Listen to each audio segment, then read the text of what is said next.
আসসালামু আলাইকুম। আমি এখন বানাচ্ছি খুব মজার একটা সিম্পল খাবার। এটা হচ্ছে শিমের বিচি দিয়ে বাইম মাছ রান্না।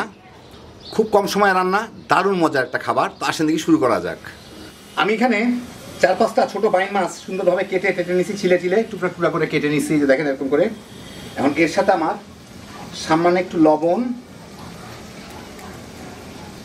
একটু হলুদের গুঁড়া, একটু মরিচের গুঁড়া দিয়ে এটাকে মেখে ভেজে নিতে হবে। বাস। আমি একটা কড়াইয়ে কিছু তেল গরম করে এই তেলের মধ্যে আমি মাছটা সাধারণত ভাজি। ওইটার মধ্যে এই মাছগুলা দিয়ে এখন একটু ভেজে নিব।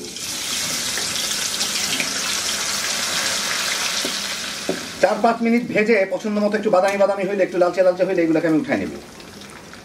আমি একটা ছোট্ট কড়াইয়ে 1 টেবিল চামচ তেল দিয়ে, খুব বেশি তেল লাগে না এতে, 2টা বড় সাইজের দেশি পেঁয়াজ ফালি করে রাখছি, ওগুলা দিয়ে একটু ভেজে নিব।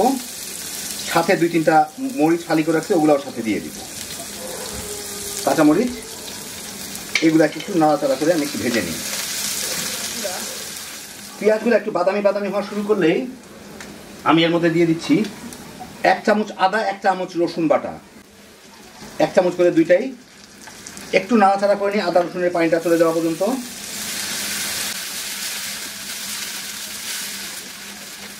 এই আধা মিনিটের মধ্যে আদা রসুনের পানিটা শুকায় গেলে এর মধ্যে আমি দিচ্ছি 1 চা চামচ হলুদের গুঁড়া,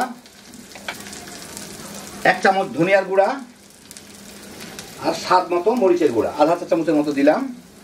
দিয়ে এর সাথে একটু নাড়ানাড়ি করে নিয়ে হলুদের কাঁচা গন্ধটা চলে যাওয়া পর্যন্ত, কয়েক সেকেন্ডের মধ্যেই চলে যায়। হলুদের কাঁচা গন্ধটুকু চলে গেলে এর মধ্যে আমি দিয়ে দিচ্ছি একটু পানি, দিয়ে এই মশলাটাকে আমি একটু ভুলে নিব।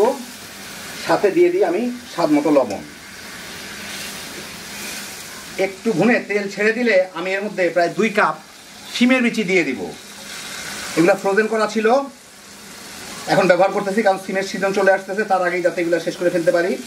কেউ জানতে চান কেমন করে ফ্রোজেন করে রাখছি, ডেসক্রিপশনে লিঙ্ক দেওয়া আছে, দেখে নিন। যাই হোক, এখন এইটাকে এর সাথে মিনিট 2 ভুনে নিব। মিনিট 2 ভেজে আমি একটা টমেটো একটু কুচি করে রাখছি, ওটা দিয়ে এর সাথে মিনিট 1.5-2 একটু ভেজে নিব আর কি। 2-3 মিনিট ভেজে এর মধ্যে আমি পর্যাপ্ত পরিমাণ পানি দিয়ে দিব। মানে অত ঝোল হবে না, এটা একটু ভুনা টাইপেরই। আর একটু দেই, কারণ মাছটাকে কিন্তু আমি ভেজে নিছি, আর এই ভুনার ঠেলায় বিচিগুলো প্রায় 90% সিদ্ধ হয়ে গেছে। এখন এর মধ্যে আমি ওই মাছগুলা দিয়ে দেবো, ভেজে রাখা মাছগুলা। এর মধ্যে একটু তেল ঝোল আছে, ওটাকে একটু চেষে দিয়ে দিই। একটু লবণটা দেখে নিই, লবণ ঠিক আছে। এখন আমি এটাকে ঢেকে জাল দিব। জালটা ফুল ফ্লেমে নিয়ে গেলাম যাতে জলদি বলক চলে আসে। চুলার মাঝখানে এনে দিই।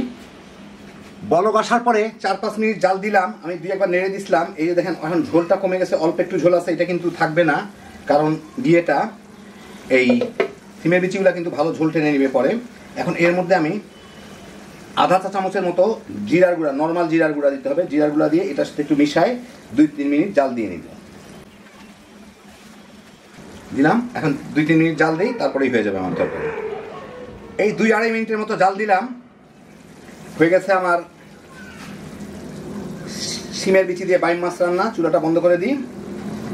এই ঝোলটুকু কিন্তু থাকবে না, একটু পরেই কিন্তু টেনে যাবে। এটা শিমের বিচি ঝোলগুলাকে টেনে নিবে, অনেকটা শুকনা হয়ে যাবে। এটা একটু শুকনাই হয় বেশ। দেখেন এর মধ্যেই প্রায় ঝোলটা কমে গেল। আপনাদের একটু পরে আমি বেড়ে দেখাচ্ছি। তো এই দেখেন হয়ে গেল আমার দারুণ মজার শিমের বিচি দিয়ে বাইম মাছ রান্না। এই ঝোলটা আরেকটু টেনে যাবে। কেউ ঝোল রাখতে চাইলে একটু বেশি পানি দিয়েন। ফ্রিজে থাকা শিমের বিচিগুলোকে কাজে লাগাই দিলাম। কেউ যদি সংরক্ষণ করে রাখতে চান, সামনে শিমের সময় আসতেছে, আমার একটা ভিডিও আছে, ডেসক্রিপশন লিঙ্ক দেওয়া থাকবে, দেখে নিতে পারেন। এইভাবে আপনারা ডিপে সারা বছর শিমের বিচি সংরক্ষণ করে যখন খুশি তখন রান্না করে নিতে পারেন। খুব সহজ রান্না, খাইতে দারুণ মজা। বাইম মাছ ছাড়াও আপনার যে কোনো মাছ দিয়ে এইভাবে রান্না করে ফেলতে পারেন। বাসার সবাই তামা করে খেয়ে ফেলাইতে পারবেন। হ্যাপি জোশের একটা আইটেম। আল্লাহ আপনাদের সবাইকে ভালো রাখুন, সুস্থ রাখুন, নিরাপদে রাখুন। ইনশাআল্লাহ বেঁচে থাকলে আবার দেখা হবে। আল্লাহ হাফেজ।